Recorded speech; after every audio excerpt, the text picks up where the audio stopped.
At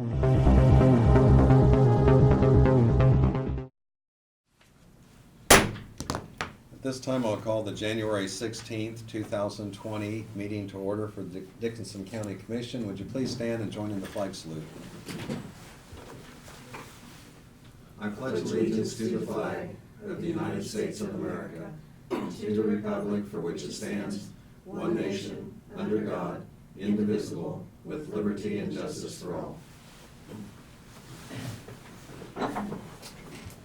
We have one item to add to our agenda, and it would be a resolution to declare vehicles as surplus. And with that amended, I'll go ahead and make a motion to approve the agenda. I'll second that. We have the motion and the second to approve the agenda amended with that one addition. Any other discussion? All in favor say aye. Aye. Opposed? Motion carries. The consent agenda includes the minutes of the January 9th meeting, also fund expenditures for the prior year of $537,411.54. Fund expenditures for the current year, $867,756.84. Abatements of $57.96. Wire payments, which are the credit cards, of $13,063. Utilities, $7,614.74. And vehicle purchase check of $25,207.52. I move to accept the consent agenda. We have the motion and the second for acceptance of the consent agenda. Is there any other discussion or question? All in favor say aye. Aye. Opposed? Motion carries. We'll go to Commissioner comments. Craig? I have nothing today, thank you. Okay, Ron? Yes, I spent a little time yesterday with the North Central Detention Center in Junction City at their meeting. Things are going well. They are enacting a policy where they're using ID bracelets now on some of the inmates to alleviate some of the overcrowding of the jail. But it's working out pretty good. It's something new they're trying, and hopefully this will work. And of course, we're working on lots of legislation, trying to get some help that way too. So they're doing a good job. Okay. I had an Economic Development Council meeting, board meeting, and just received updates of some of the things that are going on in the county, but also it was implied that there's, exciting news that's just things need to come together, and so at some future date, some of that will be released. Next week, I plan to attend the Military Affairs Council breakfast, and then also we have our KAC meeting at Topeka coming up next week, and that's going to be on Wednesday, January 22nd. And that's all I have. If there's any comments from anyone on anything that is not on the agenda, this would be opportunity to make those comments now. And if there are none at this time, we'll just go ahead and move on. We have two proclamations here, and I believe you're here for the proclamations. Do you have copies of the proclamation? I do, but I don't have the actual, I just have printed. Okay, because we have the same You one. want to use ours because they've been updated. Okay, so I'll give you both of those, and. I say I can read off of these, they're just the same thing, Okay, just on a, okay, I and you think might it's the same introduce thing. yourself and kind of the purpose of the proclamations. all right. So I work with DVAC in Salina, and we do provide services here in Dickinson County. I myself live northeast of Bennington. I fall in Sullivan Mail Route, but so I spend quite a bit of time here with different clients and programming that we provide. And January, we have two different awareness or prevention months. We have National Slavery and Human Trafficking Prevention Month. I'll go ahead and start with that proclamation. Whereas millions of men, women, and children are victims of human trafficking, which is the second largest and fastest growing criminal industry in the world. Whereas human trafficking denies victims basic human dignity and freedom and is based on recruiting, harboring, and transporting people through use of force, fraud, and/or coercion for the purpose of sexual exploitation or forced labor. It is a crime that can take many forms and tears at our social fabric, debases our common humanity, and violates what we stand for as a country. Whereas the U.S. Justice Department has identified Kansas as an originating state for human trafficking, and most trafficking in Kansas involves local children. Whereas in 2018, the Domestic Violence Association of Central Kansas, DVAC, provided advocacy and emergency supportive services to 13 victims of human trafficking. Whereas with improved victim identification, medical and social services, training for first responders, and increased public awareness, the victims who have suffered this cruel crime can overcome the bonds of modern slavery, receive protection and justice, and successfully reclaim their rightful independence. And whereas the Domestic Violence Association of Central Kansas is joining forces with victim service providers, criminal justice officials, and concerned citizens throughout Kansas and the United States to observe National Slavery and Human Trafficking Prevention Month. Together we commit to a society where our sense of justice tells us that united we can eradicate this wrong and continue to fight for human dignity and the rights of every person. Now, hopefully, therefore, the Dickinson County Board of Commissioners hereby proclaims January 2020 as National Slavery and Human Trafficking Prevention Month and applauds the efforts of many victim service providers, police officers, prosecutors, national and community organizations, and private sector supporters for their efforts in opposing human trafficking in all forms. Okay. Would there be a motion to accept that proclamation? I'll make the motion to accept the proclamation. We have the motion, and did you second that, Craig? Or? Yeah, I'll second it. Okay. I can write and. To accept that first proclamation, all in favor say aye. Aye. Opposed, motion carries. And then you have one more proclamation for us. I do, and January is also Stalking Awareness Month. Unfortunately, we see stalking come into our work quite frequently, whether that be through a domestic or dating violence situation, sexual assault, etc. So we'll go ahead with the proclamation. Okay. Whereas stalking is intentional harassment, a pattern of behavior directed at a specific person, causing that person to feel fear and endangerment for themselves or their family. The variation in stalking behavior ranges from hang-up phone calls to more direct threats toward a victim. The likelihood of injury increases when the stalking behavior escalates over time. Whereas under the laws of Dickinson County, Kansas, and all jurisdictions in the U.S., stalking is a crime. Whereas the majority of victims are stalked by someone they know, typically an ex-dating partner or acquaintance, and 3 in 4 women killed by an intimate partner had been stalked by the same intimate partner. Whereas the Domestic Violence Association of Central Kansas, DVAC, assisted 25 people who identified stalking as their primary victimization in 2018 with an array of services, including but not limited to counseling and group support, crisis hotline call reception, information and referrals, criminal justice advocacy, criminal court advocacy, protection order and medical help, safety planning, and transportation. Whereas the Kansas Bureau of Investigation reported that 46 protection from stalking orders were filed in Saline County in 2018. Whereas the statistics do not represent the true incidence and prevalence of stalking for multiple reasons, including but not limited to all victims report the crime to law enforcement. Stalking is a tactic of domestic violence and sexual abuse, so it may be not reported as the primary form of abuse. And victimization, although the victim has experienced stalking along with domestic violence or sexual violence, human trafficking possibly also. Whereas many stalking victims are forced to protect themselves by relocating, changing their identities, changing jobs, and obtaining protection orders. Whereas many stalking victims lose time from work and experience serious psychological distress and lost productivity at a much higher rate than the general population. Whereas communities can better combat stalking by raising awareness, adopting multidisciplinary responses by teams of local agencies and organizations, and providing more and better victim services. And I'm hoping that the Dickinson County Board of Commissioners will hereby proclaim January as National Stalking Awareness Month. Okay. The 46 was actually Dickinson County, not Saline County. I think that was a typo. It is a typo. I was gonna say, I can imagine we had a lot more in Saline County because I helped file some You of did, I those. looked at the numbers, it was several hundred. So. Yeah, I was like, yeah, I can. I'll make a motion to accept January, the National Stalking. Okay. I'll second it. We have the motion and the second for January to be National Stalking Awareness Month for Dickinson County. Any other discussion?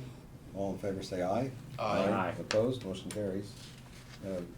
Thank you again for your your work and dedication on this. And now you mentioned you have clients and you serve this area, and then DVAC has their main office. We have our main office in Saline County? Salina. We actually Okay. moved to a bigger office here last fall, so we are finally operating out of a glorious new space that we love very much, and have room to have children and adult support groups at the same time in different rooms. We are working to add a support group here in Dickinson County for victims of stalking, sexual assault, domestic violence, because I do see that there is a need here.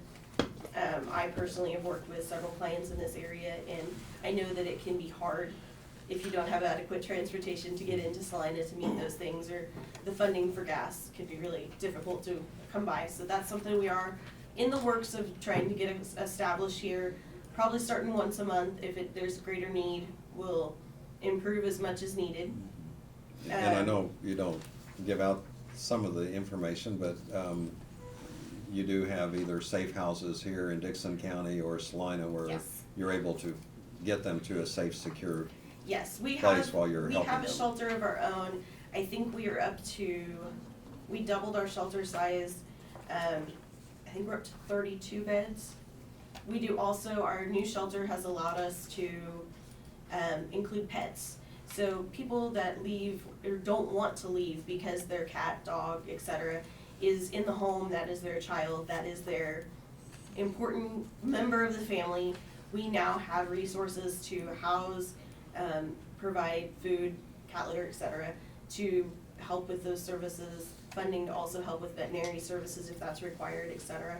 So that was something that we also gained here in this last year, so we can support that and provide services for that. We also work with the other 26 shelters in the state to get people to a safe place if it's not immediately within the area or out of state if need be. Well, we have your copies of this, and we've signed these. And if you Okay. want to come up here to receive those, maybe you could just come up behind here, and we'll include a photograph to Of further course. promote the work that you do. Where works best? Oh, that's fine right there. Okay.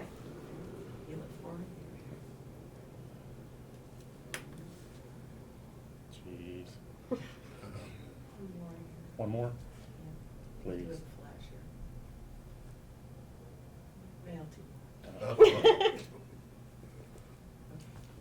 See, we get a royalty for each one of those. Thank you. Thank you. Right, Jeff? Thank you. Thank you. bet. Thank you. You know, watch your head Thank on you. the TV Yeah. there, so. Well, I'm pretty, I've only hit it twice. I'm pretty low. Oh, we're good, so. Okay.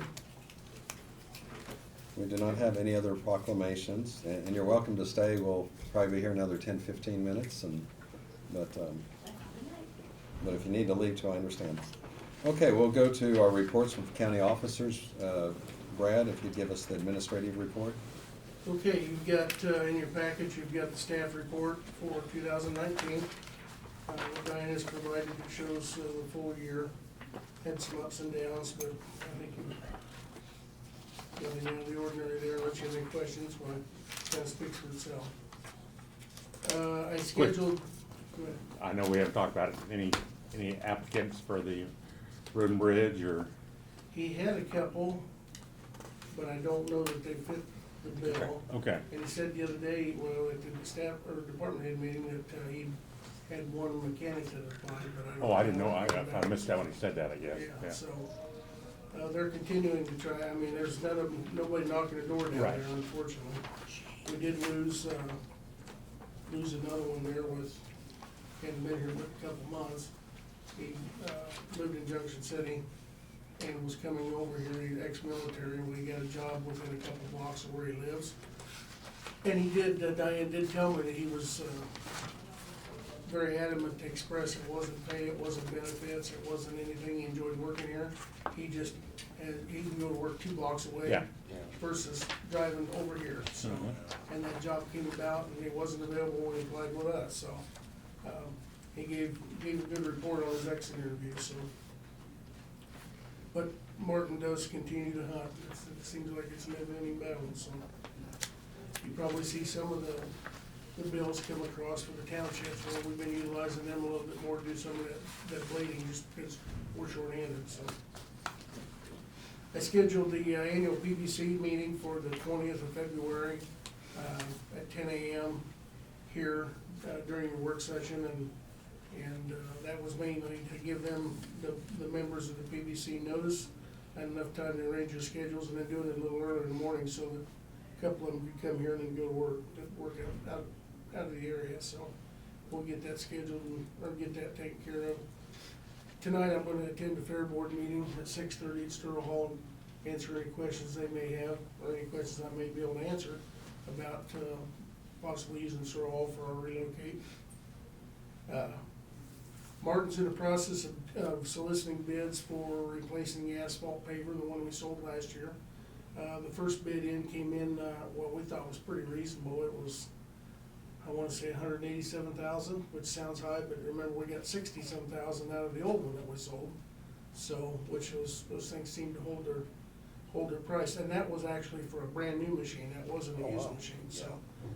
I think he was waiting on a couple other components to come in, and then we'll approach you here in the next couple of weeks to get that authorized, so. The county appraisers, we got one vehicle from them, I think I mentioned to you a couple of weeks ago, that's due to be recycled out. It's a Ford Escape, and I talked to Holmes earlier this week, kinda told them what we were looking for, which the last one we got for the appraisers was it was actually a GMC Terrain, which is the equivalent of a Chevy Equinox, and told them kinda what we wanted there, and Jeff called me back up there and thought he'd had one first next week that had like 10,000 miles on it, that was really clean, and he wanted to take care of it, so if that works out, well, we'll be able to replace that vehicle really easy, and I'll have more next week for you, so. And then we're planning the township meeting. It's scheduled for March 30th, the annual meeting at Sterl Hall. And like I told you in the work session, so far we've got our speakers lined up on that, and things are coming together. We're trying to get the meal lined up, and once that's done, I think we've got everything ready to go for it, so. And next Wednesday for local government day, if anybody wants to ride with me, well, I'll be leaving about 1:15, so. I'll take you up on that if you don't mind. Sure. That's all I've got. Thank you. Okay, thank you. Doug? No, don't have anything, thank you. Okay. We'll go on to notices and communications. We received a letter for a recycling conference that's gonna be taking place in Manhattan. Earlier this morning during the work study session, we had Michael Hook and also some board members and interested parties of Old Abilene Town to tell us about some of the projects they have.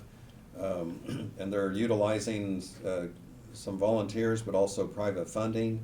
And they were just letting know that they have $17,415 of total project request, and they've raised $12,170. And they still are needing to raise $4,500, but they wanted to tell us about some of the things going on down there. And we also had a report from our clerk, Barbara Jones, and gave us a little bit of an update on some of the equipment needs and things from her department. Is there anything anyone would want to add to what has been mentioned, or any other communications any of you have received? I'd just like to add one thing. We've had some ice and stuff, some pretty poor conditions this last week here, and I'm very pleased to see that the more instances we had in Dickinson County is very low, so commend the guys on the road crews and stuff for the hours they work and protecting us on these highways. They do a good job. Okay, thank you. Moving on, we have one resolution, and this is a resolution to declare some vehicles surplus. And as Brad mentioned in his report, we have a Chevrolet van 2009, a 2001 Ford Ranger, and a 2007 Ford Escape. And so we'll need a resolution to declare those as surplus. The resolution is 011620. That van is actually the ambulance that the next one we're getting remounted. They came and got it yesterday, and they're taking it to Missouri, different company, so we should have the new one back in about 4 months, but we'll do the same thing we did with the one in Texas. Declare We'll have surplus there. List it and leave it there, and then whoever buys it can pick it up from that location over in Missouri, so. Okay, I'll move Makes it really easy to deal with, so. Okay. I'll move to accept the resolution. Okay, we have a motion. Second.